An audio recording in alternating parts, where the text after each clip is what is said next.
क्यों हो रहा है ये?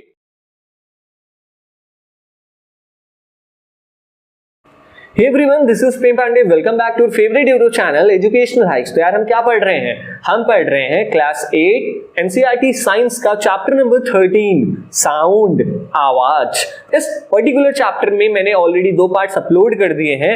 Late me tell you the background of the chapter. पहले पार्ट में हमने पढ़ा कि आवाज क्या होती है, साउंड क्या होता है। सेकेंड पार्ट में हमने पढ़ा कि ये आवाज, ये साउंड निकलती कैसे है। जैसे हम इंसान ही अगर बोलते हैं तो ये आवाज कैसे निकलती है। इन दोनों पार्ट्स की लिंक ऊपर आपको आई बटन पर एक एक करके मिल जाएंगी, या डिस्क्रिप्शन बॉक्स में आप जाकर इन लिंक्स को प्राप्त कर सकते हो। अब ये थर्ड पार्ट में हम क्या पढ़ने वाले हैं? थर्ड पार्ट में हम पढ़ेंगे कि यार अगर कहीं से आवाज आती है तो वो हमारे कानों को सुनाई कैसे देती है। इस पर्टिकुलर प्रोसेस पे पूरा चैप्टर नंबर 13 का पार्ट 3 मतलब लास्ट पार्ट बेस है। तो चलिए चैप्टर को स्टार्ट करते हैं। अगर नए हो यार तो चैनल को सब्सक्राइब करना और बेल आइकन को जरूर दबाना, क्योंकि एजुकेशनल हाइक्स एक मंदिर है और मंदिर में घंटा बजाना अनिवार्य होता है। चलो, the ear drum is like a stressed rubber seat. हमें यहां से स्टार्ट करना है। पिछले पूरे चैप्टर का बैकग्राउंड हम पार्ट 1 और 2 में पढ़ चुके हैं। The ear drum is like a stressed rubber seat. अगर आपने ये वाली एक्टिविटी की होगी, जैसे ये चिंटू कर रहा है। चिंटू क्या किया? चिंटू ने एक कोल्ड ड्रिंक की बोतल ले ली। ये माजा का बोतल लग रहा है पूरा, ठीक है। ऊपर से उसको कट कर दिया और नीचे से उसको कट कर दिया। अब क्या किया इसने? ऊपर से इसने गुब्बारे को स्ट्रेच करके, गुब्बारे को खींच करके लगा दिया और उस गुब्बारे पर कुछ ग्रेन्स रख दिए उसने, कुछ चने के दाने रख दिए, कुछ गेहूं के दाने रख दिए और नीचे से आवाज कर रहा है। और जैसे इसने आवाज की तो इसने देखा कि ये रबर सीट वाइब्रेट कर रहा है, जिसकी वजह से दाने ऊपर नीचे कर रहे हैं। ठीक है, अब हमें ये बहुत रिलेट करने वाला है यहां पर। The ear drum is like a stressed rubber seat. जो हमारे कान का पर्दा होता है ना, वो उसी खिंचे हुए गुब्बारे की तरह होता है। Sound vibrations make the ear drum vibrate. जैसे यहां से आवाज निकल रही है तो यहां वाइब्रेशन हो रही है ना, वैसे ही यहां से आवाज, हमारे कानों के अंदर आवाज आती है तो इस रबर से हमारे कान के पर्दे जो होते हैं वो वाइब्रेट करने लगते हैं। ठीक है, समझ में आया? The eardrum sends vibration to the inner ear. उसके बाद इस कान के पर्दे से, ये जो ईयर ड्रम है, इससे जो वाइब्रेशन होती है वो इनर ईयर तक पहुंचती है। फिर इनर ईयर हमारा, जो इनर हमारा अंदरूनी कान होता है, वो सिग्नल भेजता है ब्रेन को और इस तरीके से हमें कोई भी आवाज सुनाई देती है। समझ में आया?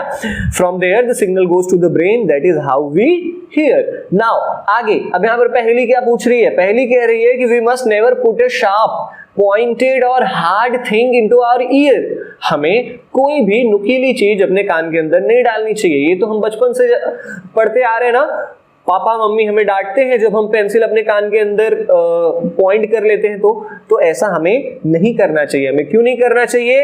It can damage the ear drum. ये जो हमारा रबड़ वाला जो कान का पर्दा है ना, इसको डैमेज कर देगा, जिससे हम बहरे तक हो सकते हैं। It can impair hearing. समझ में आया? ओके, अब हम नेक्स्ट टॉपिक पर चलते हैं। Topic number 13.5। इस टॉपिक में हम क्या पढ़ेंगे? हम पढ़ेंगे कि जो वाइब्रेशन होती है, वाइब्रेशन का मतलब क्या होता है? साउंड। जहां आवाज है वहीं तो वाइब्रेशन है ना। तो साउंड की 3 प्रॉपर्टीज होती हैं। कौन कौन सी प्रॉपर्टीज? एक होता है एम्पलीट्यूड। ये क्या होता है भैया? बताएंगे अभी हम। टाइम पीरियड, ये क्या होता है भैया? बताएंगे इसे भी। फ्रीक्वेंसी किसे कहते हैं हम? आपने नाम तो सुना होगा इन तीनों वर्ड्स का। इसे कहते क्या है? कौन सी चीज को हम एम्पलीट्यूड, टाइम पीरियड और फ्रीक्वेंसी कहते हैं, इसके बारे में डिटेल्ड स्टडी करेंगे इस टॉपिक के अंदर। चलिए स्टार्ट करते हैं। We have learn that to and fro motion of an object is known as vibration. हम जानते हैं कि अगर कोई भी चीज अपने आप से, ध्यान रखना, अगर कोई भी चीज ऑटोमेटिकली आगे पीछे हो रही है, इसका मतलब वो क्या कर रही है? वो वाइब्रेट कर रही है।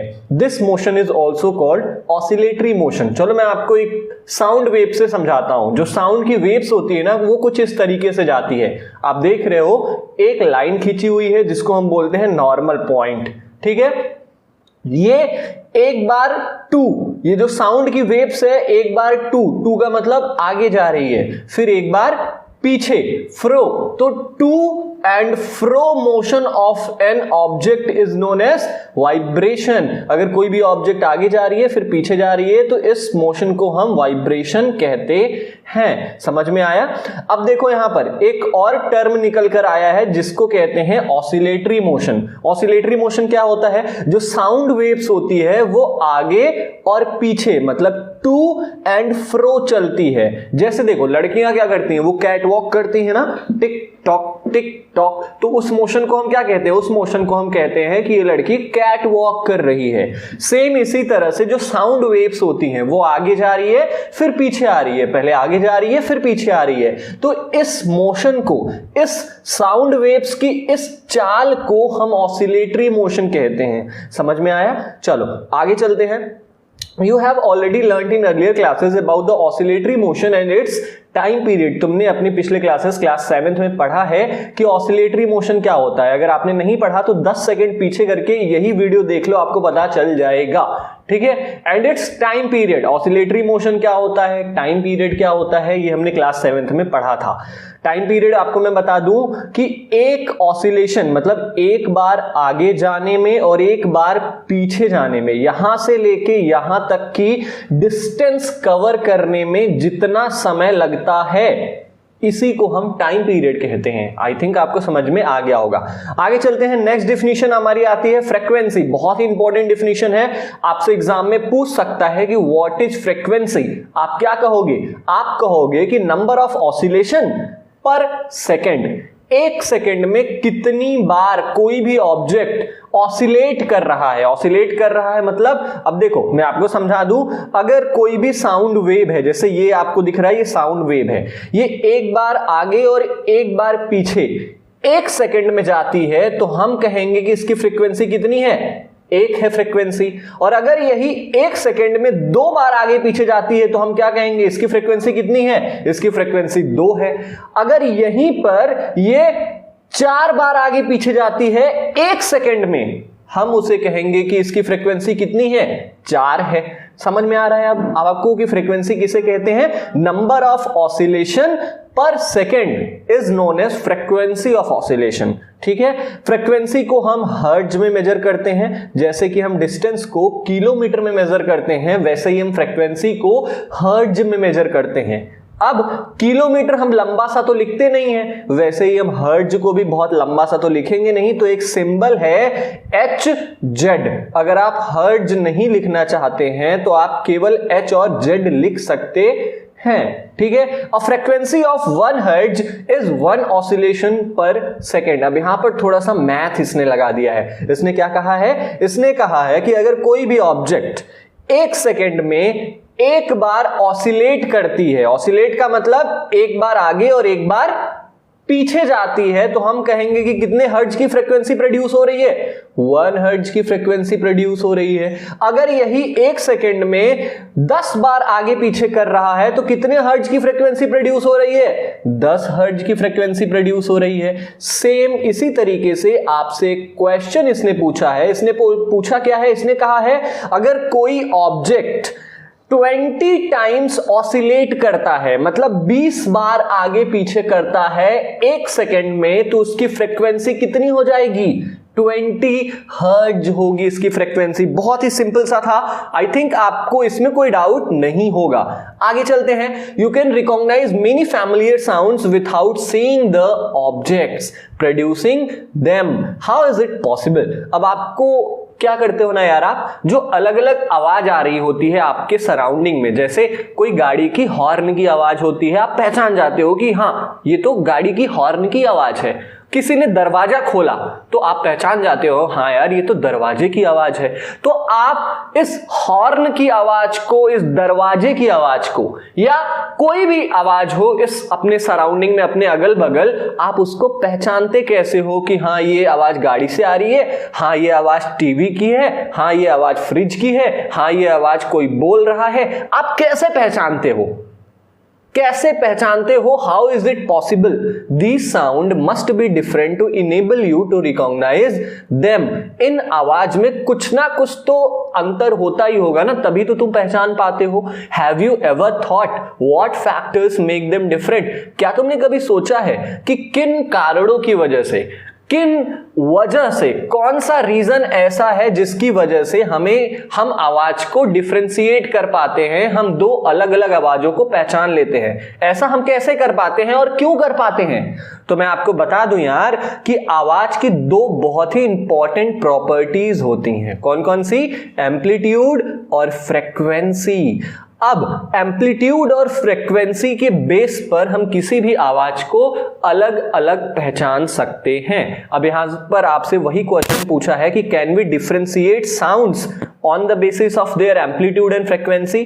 जो हमने ऊपर पढ़ा वही आपसे नीचे क्वेश्चन पूछ रहा है। क्या पूछ रहा है आपसे? कह रहा है कि क्या हम आवाज को डिफरेंशिएट कर सकते हैं क्या? जैसे फॉर एग्जांपल आपकी मम्मी चिल्ला रही है, ठीक है, और आपके पापा चिल्ला रहे हैं। अब इस आवाज को तुम पहचानोगे कैसे कि यार ये तो मम्मी की आवाज है, ये पापा की आवाज है? तो दो ऐसे फैक्टर्स होते हैं जिनका नाम होता है एम्पलीट्यूड और फ्रीक्वेंसी। उन्हीं के बेस पर हम दो आवाजों को अलग अलग पहचान सकते हैं। समझ में आया? So hello everybody, this is Prem Pandey और आज हम करने वाले हैं साउंड चैप्टर की लास्ट एक्टिविटी, जिससे हमें पता चलेंगी दो चीजें। कौन कौन सी चीजें भैया? एक तो हमें पता चलेगा कि एम्पलीट्यूड क्या होता है, दूसरा हमें पता चलेगा कि how sound depends upon amplitude.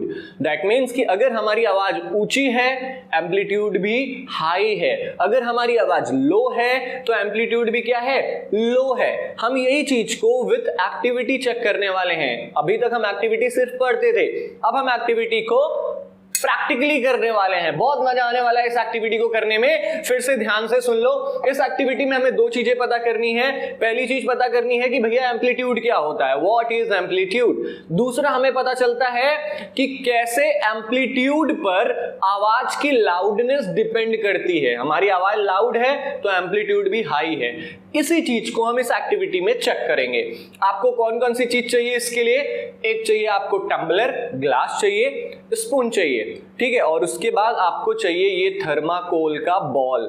दिख रहा है ये बॉल आपको किसी भी स्टेशनरी शॉप पे मिल जाएगा या घर में भी होगा। ये छोटा सा बॉल है, ठीक है, और ये थ्रेड लगा हुआ है, ऊपर धागा लगा हुआ है, ठीक है। ये तीन चीजें आपको चाहिए ये एक्टिविटी करने में।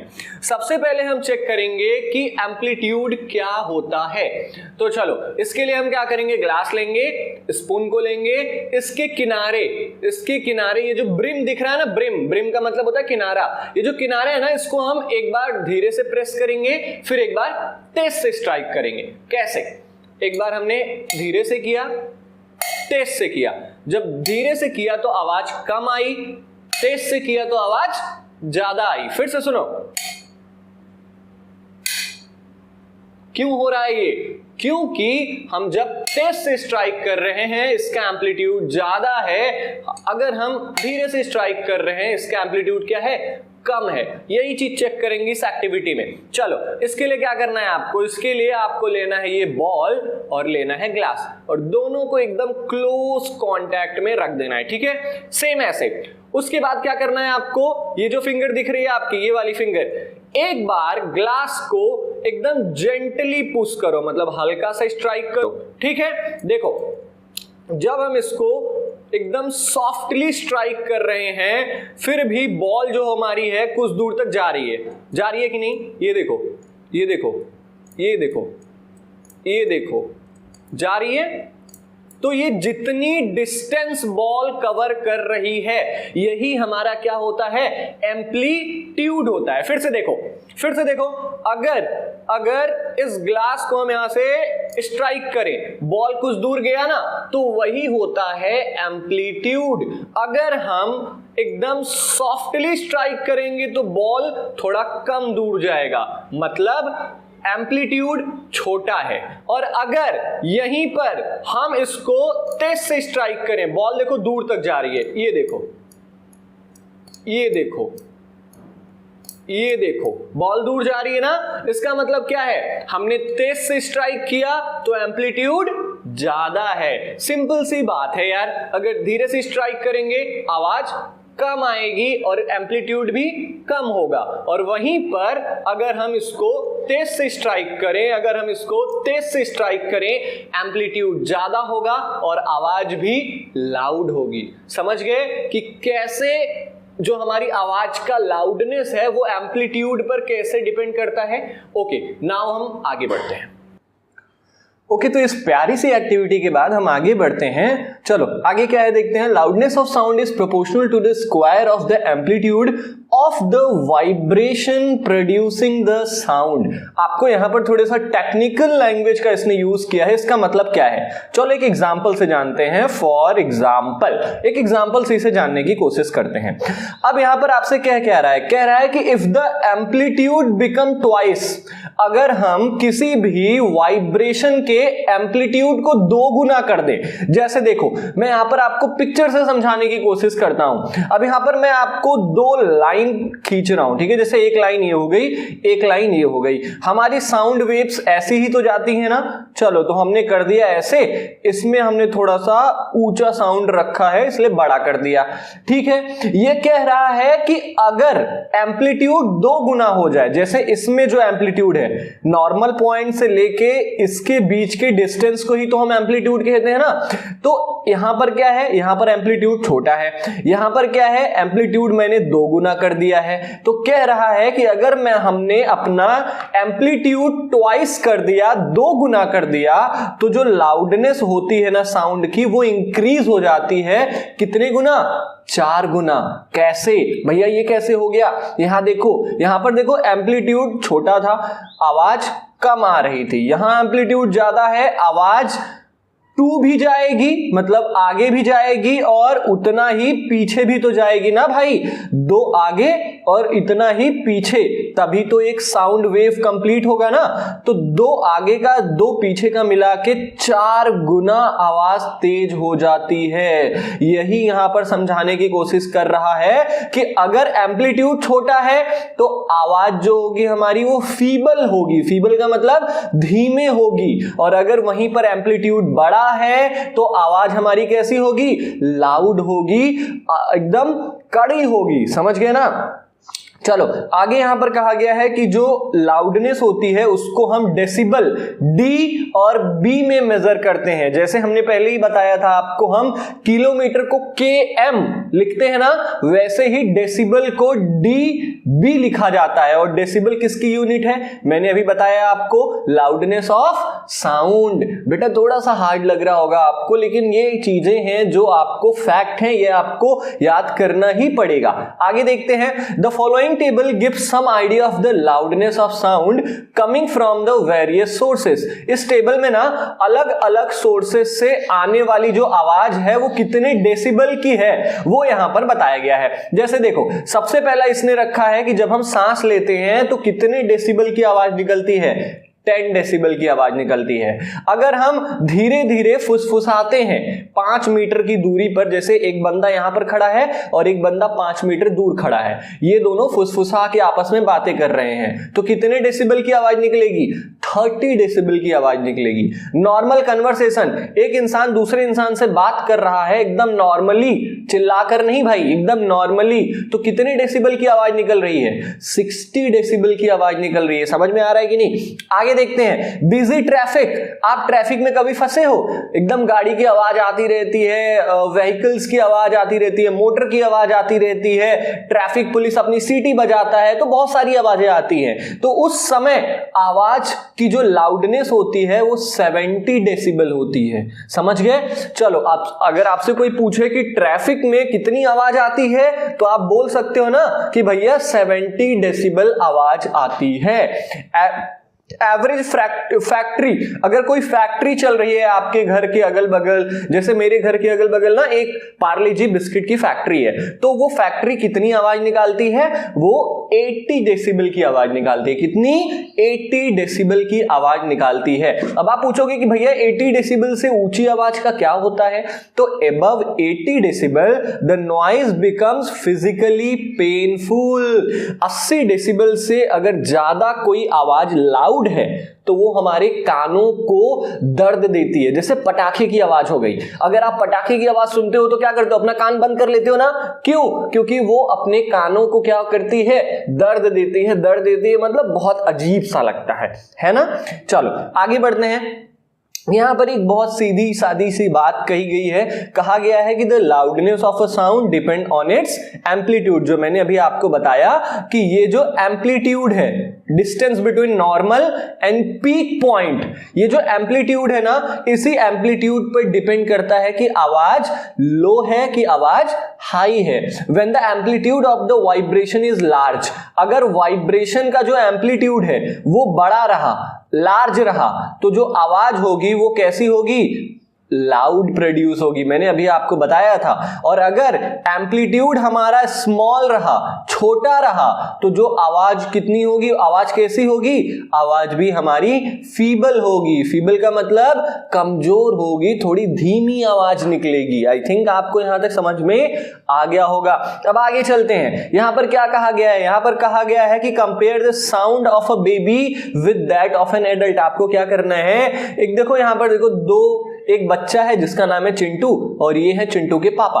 अब दोनों लोग एक साथ आवाज कर रहे हैं, क्या इन दोनों के आवाज में कोई डिफरेंस होगा?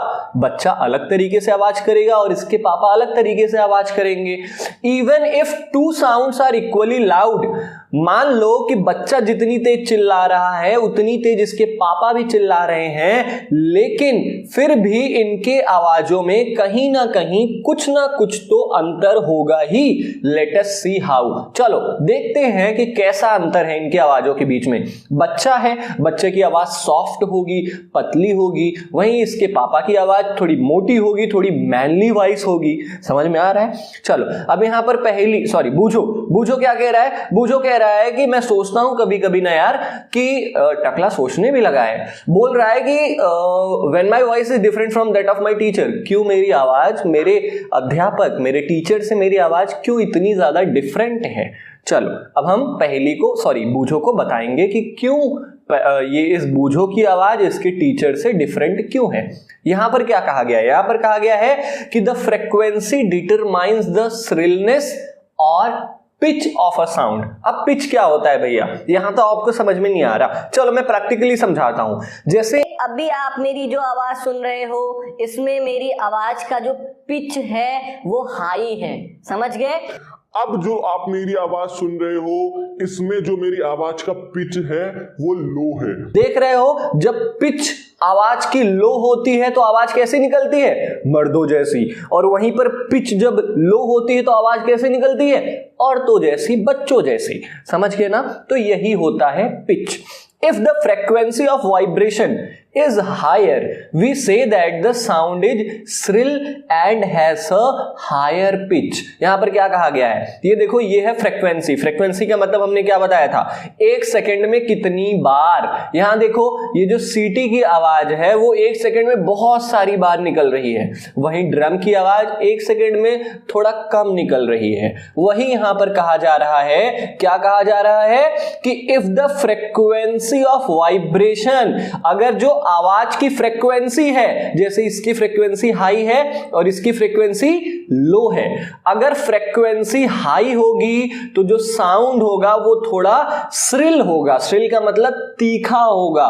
तीखा का मतलब सीटी, जैसे सीटी बजती है ना, उसकी आवाज आती है, सेम ऐसे ही आवाज होती है। और इसका पिच जो होता है वो हाई होता है। मैंने बताया ना आपको कि जो आवाज थोड़ी सी तीखी होती है, थोड़ी सी श्रिल होती है, उसका पिच क्या होता है, हाई होता है। जैसे अब आप मेरी जो आवाज सुन रहे हो, इसका जो पिच है ये काफी हाई है। If the frequency of vibration is lower, और अगर वहीं पर हम साउंड की जो फ्रीक्वेंसी है वो कम कर दे मतलब देखो इतना यहां पर कम है ना, तो जो हमारा साउंड होगा वो, उसका जो पिच होगा वो काफी कम होगा। जैसे अब आप मेरी जो आवाज सुन रहे हो, इसकी पिच काफी कम है। इसका मतलब क्या है, इसकी जो फ्रीक्वेंसी है वो भी कम है। ठीक है, चलो एग्जांपल लेते हैं। For example, a drum vibrates with a low frequency. चलो एग्जाम्पल लेते हैं, एक जो ड्रम है, जो स्कूल में आप ड्रम बजाते हो, तो इसकी फ्रीक्वेंसी कम है और इसी के लिए therefore it produces a low pitched sound. देखो ड्रम की जो फ्रीक्वेंसी होती है वो कम होती है। अब देखो सीटी जो होती है वो लगातार बजती रहती है, लेकिन ड्रम जो होता है वो एक एक बार बजता रहता है ना, तो उसकी फ्रीक्वेंसी कम है।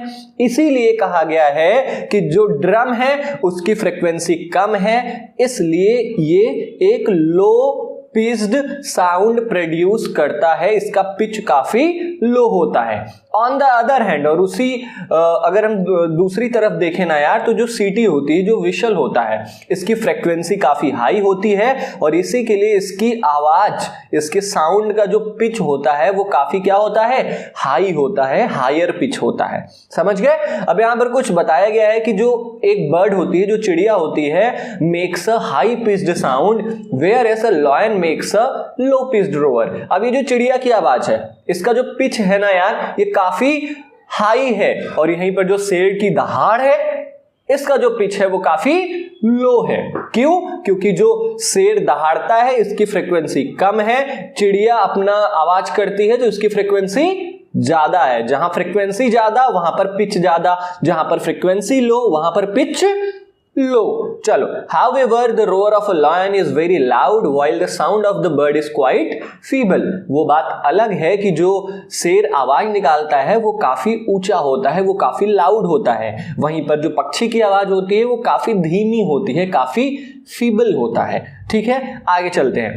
Every day you here the voices of children and adults. अब आप हर रोज क्या करते हो यार, कहीं ना कहीं बच्चों की आवाज सुनते हो या बड़ों की आवाज सुनते हो। Do you find any difference in their voices? क्या आपको बच्चों और बड़ों की आवाजों में कोई अंतर दिखाई देता है? Can you say that the frequency of the voice of a child is higher than of an adult? अब यहाँ पर एक बहुत ही अच्छा क्वेश्चन पूछा है, क्या आप ऐसा कह सकते हो कि जो बच्चों की आवाज की फ्रीक्वेंसी होती है वो काफी हाई होती है बड़ों के मुकाबले?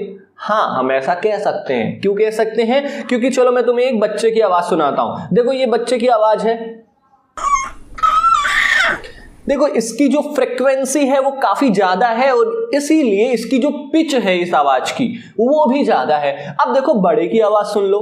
What's up everyone, if you watch? इनके आवाज की जो फ्रीक्वेंसी है वो काफी कम है और इसीलिए इनकी जो पिच है वो काफी कम है। वहीं यहां पर पूछा था कि जो बच्चों की फ्रीक्वेंसी होती है वो ज्यादा होती है बड़ों के मुकाबले।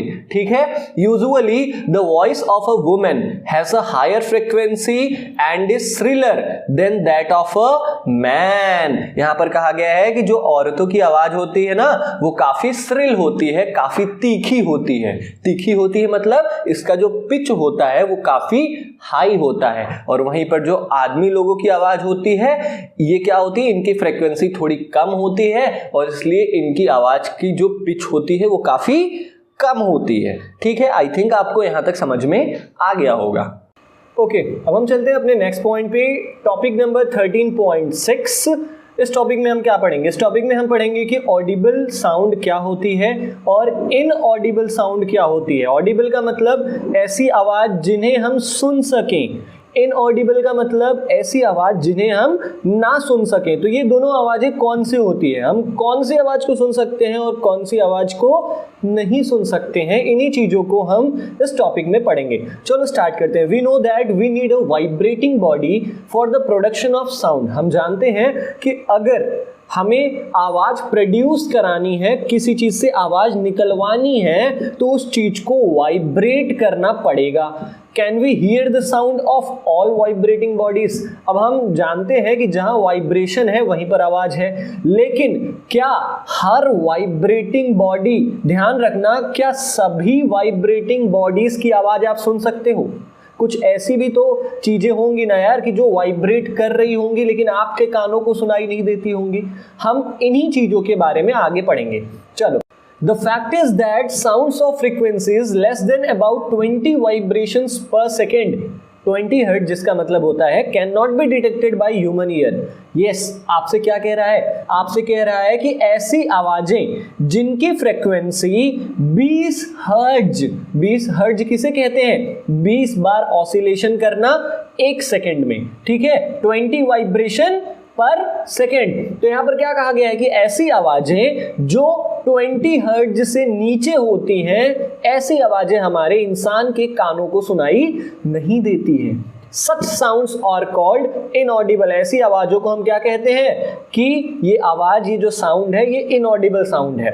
On the other higher side, यहाँ पर एनसीईआरटी में गलत कर दिया है इसने, हायर नहीं यहाँ पर अदर होना चाहिए। On the other side sounds of frequencies higher than about 20,000 vibrations per second are also not audible to the human ear. अब देखो, कम से कम आवाज की फ्रीक्वेंसी 20 हर्ट्ज होनी चाहिए। अगर इससे कम होती है तो हमारे इंसान के कानों को सुनाई नहीं देगी।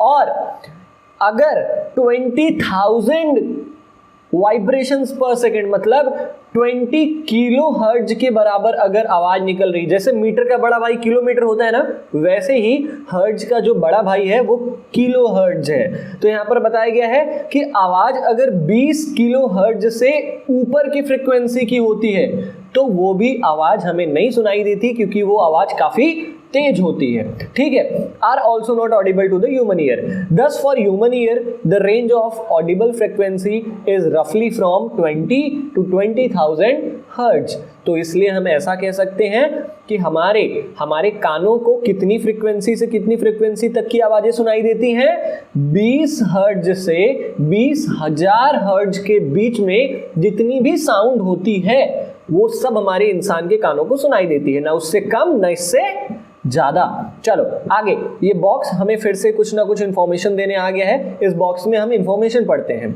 Some animals can hear sounds of frequencies higher than 20,000 hertz। कुछ जानवर ऐसे भी होते हैं जो कि 20,000 हर्ट्ज मतलब 20 किलो हर्ट्ज के ऊपर की आवाजें भी सुन सकते हैं, जो हम इंसान नहीं सुन सकते। वो कौन कौन से जानवर होते हैं? जैसे कुत्ता हो गया। Dogs have this ability. Dogs के पास ये क्षमता होती है कि वो इसके ऊपर की भी आवाज को सुन सकें। The police use high frequency whistles which dogs can hear but humans can not. Police ना कभी बहुत दूर रहती है ना, तो वो इसी 20 किलो हर्ट्ज के ऊपर की फ्रीक्वेंसी का सीटी बजाती है ताकि कुत्तों को सुनाई दे सके और वो अपने मालिक के पास दौड़ के जा सके, ठीक है। आपने देखा ही होगा यार कि जो कुत्तों की स्निफिंग पावर होती है वो काफ़ी स्ट्रांग होती है।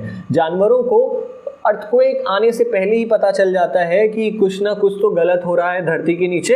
दैट मीन्स कि जो अर्थक्वेक का साउंड होता है ना वो 20 किलो हर्ट्ज के ऊपर होता है, जो हम इंसानों को नहीं सुनाई देता।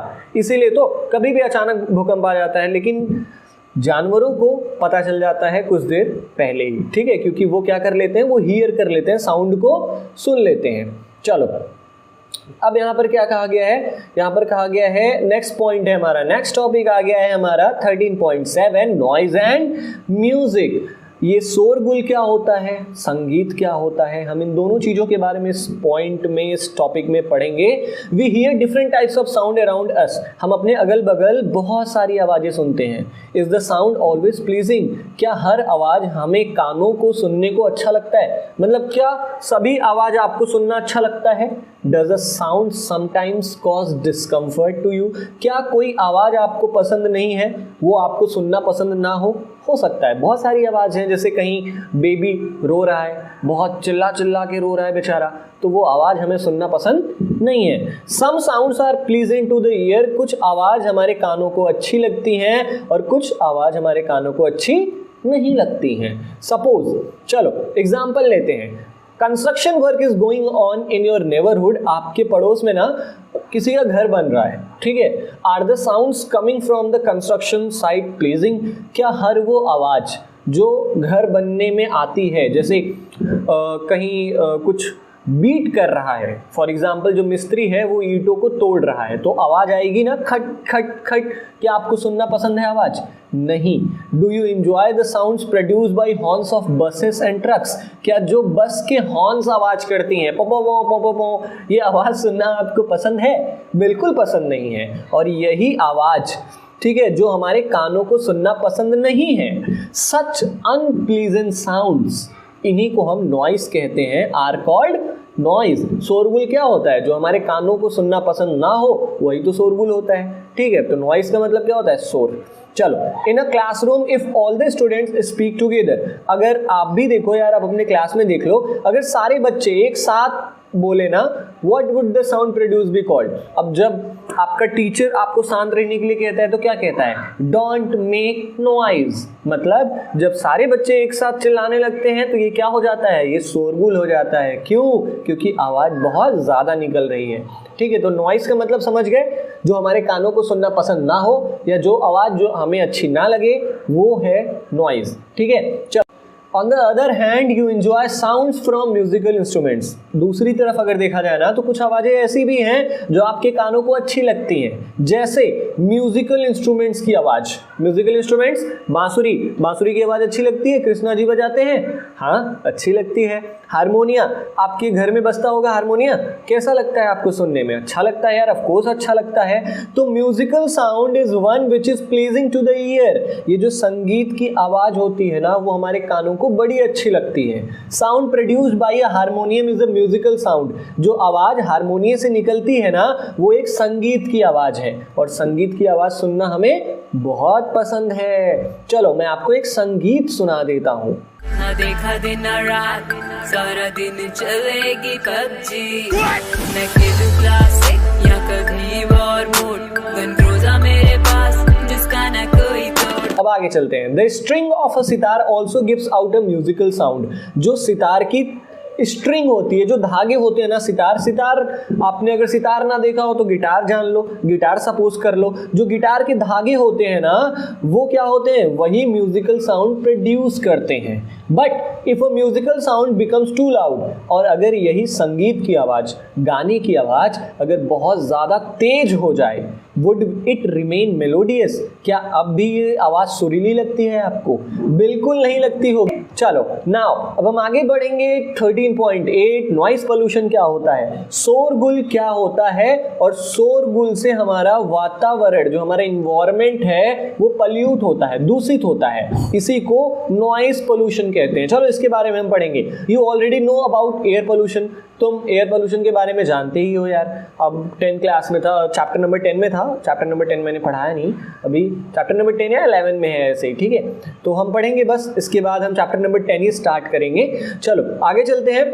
आपने एयर पोल्यूशन के बारे में तो जाना ही है, आपने पढ़ा भी है कि हवा दूषित कब होती है, प्रेजेंस ऑफ अनवांटेड गैसेस। जब हमारे एयर में बहुत सारी हार्मफुल गैसेस और पार्टिकल्स प्रेजेंट हो जाते हैं, तब हम कहते हैं हमारा एयर क्या हो गया है, पल्यूट हो गया है, हमारे इन्वायरमेंट क्या हो गया है, एयर पोल्यूशन है। ओके, नाउ सेम इसी तरीके से प्रेजेंस ऑफ एक्सेसिव और अनवांटेड साउंड्स, और इसी तरीके से अगर आवाज, ऐसी आवाज आए जो हम सुनना पसंद ना करें, या ऐसी आवाज जो बहुत ज्यादा लाउड हो, इन आवाजों को हम नॉइस पोल्यूशन कहते हैं। अगर हमारे इन्वायरमेंट में ऐसी आवाज पसंद, ऐसे आवाज मौजूद है, जैसे देखो आपको मेरे वीडियो के पीछे भी एक आवाज आ रही होगी, ये आवाज क्या है, मेरे लिए नॉइस पोल्यूशन का काम कर रही है। समझ गए? तो नॉइस पोल्यूशन का मतलब क्या होता है, देखो अगर कहीं पर भी इन्वायरमेंट में ऐसी आवाज आ रही है जो कि आपको सुनना पसंद ना हो, तो वो क्या होती है, वो हमारे इन्वायरमेंट को पोल्यूट कर रही है। That is called noise pollution. Can you list some sources of noise pollution? क्या आप कुछ ऐसे सोर्सेज का नाम लिख सकते हो जिनसे शोरगुल होता है, जिनसे नॉइस पोल्यूशन होता है? चलो हम कुछ ऐसे सोर्सेज के नाम जानते हैं। Major causes of noise pollution are sound of vehicles, गाड़ी मोटर की आवाज हो गई, पटाखों की आवाज हो गई, एक्सप्लोजन्स, धमाके की आवाज हो गई, या पटाखों की आवाज हो गई, मशीन्स की आवाज हो गई, लाउड स्पीकर की आवाज हो गई। ये कुछ सोर्सेज हैं जहां से नॉइस पोल्यूशन होते हैं। तो अगर आपको एग्जाम में क्वेश्चन पूछता है कि what are some sources of noise pollution, तो आप आंसर में क्या लिखोगे, major causes of noise pollution are sounds of vehicles, explosions including bursting of crackers, machines, loud speakers etcetera. ठीक है, चलो आगे चलते हैं। What sources in the home में लीड टू नॉइज? आपके घर में वो कौन कौन से सोर्सेज हैं, वो कौन कौन सी चीजें हैं जिनसे आवाज आती है? चलो हम इसे भी जान लेते हैं। टेलीविजन, आपके घर में टीवी चलती है, आवाज आती है। ट्रांजिस्टर, ट्रांजिस्टर का मतलब होता है रेडियो, रेडियो चलता है, आवाज आती है, तो वो भी एक नॉइज पोल्यूशन का क्या हुआ, सोर्स हुआ। सम किचन अप्लायंसेस, कुछ किचन की चीजें हो गई, जैसे मिक्सी हो गया हमारा, ठीक है, और कुकर हो गया, तो ये क्या होते हैं, जब कुकर की सीटी आती है या जब मिक्सी चलती है तो ये सब एक्स्ट्रा नॉइज है, ये ज्यादा शोरगुल करती हैं, तो इसलिए ये भी नॉइज पोल्यूशन का काम करती हैं। डिजर्ट कूलर, हमारे घर में कूलर होता है ना, तो कूलर भी नॉइज पोल्यूशन करती है। एयर कंडीशनर, हमारे यहाँ एसी चलती है, हालांकि एसी तो उतना आवाज नहीं करती है, फिर भी जो दीवार में लगने वाली एसियां होती हैं वो थोड़ा आवाज करती हैं, तो इसलिए यहाँ पर वो भी एक नॉइज पोल्यूशन का सोर्स हुई, ठीक है। All contribute to noise pollution, ये सारी चीजें नॉइज पोल्यूशन का कारण हमारे घरों में होती हैं, इन्हीं वजह से हमारे घरों में नॉइज पोल्यूशन होता है। अब हमारा नेक्स्ट टॉपिक आता है, what are the harms of noise pollution. हमने ये देख लिया कि नॉइज पोल्यूशन होता क्या है, कि जब हमारे इन्वायरमेंट में बहुत ज्यादा नॉइज हो जाता है तो हम कहते हैं हमारा इन्वायरमेंट क्या हो गया है, पॉल्यूट हो गया है, हमारे एनवायरनमेंट में नॉइज पोल्यूशन हो गया है। अब इस नॉइज पोल्यूशन से हमें नुकसान क्या है, हार्म क्या है हमें इस नॉइज पोल्यूशन से, चलो इसे देखते हैं। Do you know that presence of excessive noise in the surrounding may cause many health related problems. यहां पर क्या कह रहा है, यहां पर कह रहा है कि अगर हमारे वातावरण में बहुत ज्यादा शोरगुल होता है ना, तो हमें बहुत सारी डिजीजेस हो सकती हैं, हमारे जो स्वास्थ्य है वो बहुत ज्यादा अफेक्ट हो सकता है। कैसे हो सकता है, लैक ऑफ स्लीप, हमारी नींद खराब हो सकती है। हाइपरटेंशन, हाइपरटेंशन का मतलब होता है ब्लड प्रेशर बढ़ सकता है हमारा। एनेक्सिटी, हमें बेचैनी सी हो सकती है, और भी बहुत सारी हमें जो हेल्थ में प्रॉब्लम हो सकती है अगर हम नॉइज पोल्यूशन के अगल बगल रहते हैं, मतलब अगल हमारे सराउंडिंग में हमारे अगल बगल बहुत ज्यादा शोरगुल होता है तो हमें ये सारी प्रॉब्लम्स हो सकती हैं। कौन कौन सी प्रॉब्लम हो सकती है, हमें नींद नहीं आ सकती है, lack of sleep, hypertension, high blood pressure हो सकता है, बेचैनी, एनेक्सिटी हो सकती है, और भी बहुत सारी ऐसी बीमारियां हैं जो नॉइज पोल्यूशन की वजह से हमें हो सकती हैं। A person who is exposed to a loud sound continuously may get temporary or even permanent impairment of hearing। यहाँ पर क्या कहा गया है, यहाँ पर बहुत अच्छी बात कही गई है कि वो इंसान who is exposed to a loud, जो जिसके अगल बगल हमेशा तेज आवाजें आती हो, जैसे डीजे वाले भाई साहब। देखो आप जानते हो डीजे वाले भाई साहब हमेशा डीजे वाली गाड़ी लेकर अलग अलग शादियों में जाते हैं, तो वो क्या होता है, उनका जो वातावरण होता है वो बहुत ज्यादा लाउड होता है, उनके अगल बगल बहुत ज्यादा आवाजें आती हैं, तो इसकी वजह से क्या होता है, वो कभी कभी थोड़ी दिन बाद ना उनको सुनाई कम पड़ने लगता है, या हो सकता है परमानेंट इंपेयरमेंट ऑफ हियरिंग हो जाए, या हो सकता है वो परमानेंट बहरे हो जाए, उन्हें कभी भी सुनाई ना दे। तो ये सारे जो हैं, ये सारी चीजें हमें नुकसान क्या है हमें नॉइज पोल्यूशन से, ये हमने पढ़ा यहाँ पर, ठीक है। अब हम नेक्स्ट पॉइंट पढ़ेंगे कि नॉइज पोल्यूशन को हम रोक कैसे सकते हैं। Measures to limit noise pollution.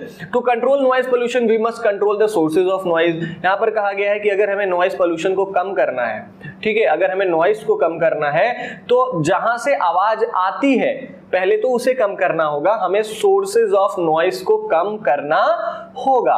How can this be achieved, हम कैसे सोर्सेज ऑफ नॉइज को कम कर सकते हैं। For this silencing device must be installed in aircraft engines, transport vehicles, industrial machines and home appliances. यहां पर कहा गया है कि कुछ ऐसे सोर्सेज जिनसे आवाजें आती हैं, जैसे हमारा एयरक्राफ्ट इंजन हो गया, हवाई जहाज हो गई, ठीक है, ट्रांसपोर्ट व्हीकल हमारे यहाँ कार हो गया, स्कूटर हो गया, हमारी जो बाइक्स होती हैं हो गया, जो मशीन होती है इंडस्ट्री में, जो हमारे घर के अप्लायंसेस होते हैं जैसे टीवी हो गया हमारा, ठीक है, और भी हमारी बहुत सारी चीजें हो गई, मिक्सी हो गई, कुकर हो गया, तो इन सब में हम क्या कर सकते हैं ना, हम साइलेंसिंग डिवाइसेस लगा सकते हैं। साइलेंसिंग डिवाइसेस मतलब क्या होता है, हम कहते हैं ना गाड़ियों में साइलेंसर लगा होता है, मतलब क्या होता है, गाड़ियों से ज्यादा आवाज ना निकले इसलिए साइलेंसर लगा दिया जाता है। सेम ऐसे ही इन सारी चीजों में भी कुछ ऐसा चीज लगा देना चाहिए, कोई ऐसी डिवाइस लगा देनी चाहिए जिससे इन सारी चीजों से भी आवाज ना निकले। समझ गए? How can the noise pollution be controlled in a residential area. चलो अब आपके एनसीईआरटी में एक बहुत जबरदस्त क्वेश्चन पूछ सकता है, हो सकता है एक्सरसाइज में आपको ये क्वेश्चन पूछा भी हो। क्या क्वेश्चन है? How can the noise pollution be controlled in a residential area. Residential area मतलब ऐसा इलाका जहां पर लोग रहते हो, जैसे शहर में सोसाइटी हो गई, कॉलोनी हो गई, मोहल्ला हो गया, लोकेलिटी हो गई, गली मोहल्ला हो गया, वहां पर लोग रहते हैं। ठीक है, ऐसी जगहों पर हम नॉइस पोल्यूशन को कैसे कम कर सकते हैं? क्योंकि जो लोकेलिटी होती है या जो भी हमारा सोसाइटी होती है ना, वहां पर आवाज कैसे आती है? हो सकता है किसी के घर में डीजे बज रहा हो सकता है किसी घर में टीवी बहुत ज्यादा तेज हो सकता है किसी के घर में कोई बहुत ज्यादा तेज से झगड़ा कर रहा हो। तो यार बहुत सारे सोर्सेज होते हैं सोसाइटी में आवाज आने की। चलो इसको कंट्रोल कैसे करेंगे हम इसको देखते हैं।